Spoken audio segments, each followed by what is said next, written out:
ప్రస్తుతము రాస్తారునికి సంబంధించినటువంటి అడ్వకేట్ మధు శర్మ గారు ఉన్నారు. చెప్పండి సార్, అసలుకి కంప్లైంట్ ఏమని చేశారు ఇక్కడ?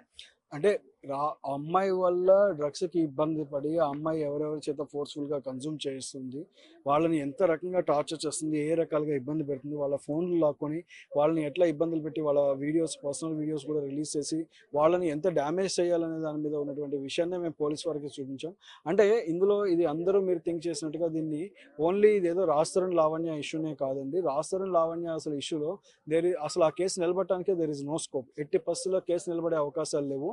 ప్లస్ ఇంకొక విషయం ఏంటంటే, ఈ కేసును అసలు తీగలాగితే డొంకంతా కదిలినట్టుగా దీంట్లో మేము అసలు we have started the private investigation. మేము చేస్తూ ముందుకు వెళ్తుంటే ఇది డ్రగ్స్కి ఎంత పెద్ద రిలేటెడ్ కేసో బయటపడింది. ఎంతమంది ఆడపిల్లలు ఇబ్బంది పడిపోయి ఉన్నారు. సో వాళ్ళకు ఉన్నటువంటి ఎవరెవరి ఆడపిల్లల వీడియోస్ వాళ్ళ పేరెంట్స్కి పంపించి వాళ్ళని థ్రెటన్ చేసి డబ్బులు డిమాండ్ చేసేవనేవి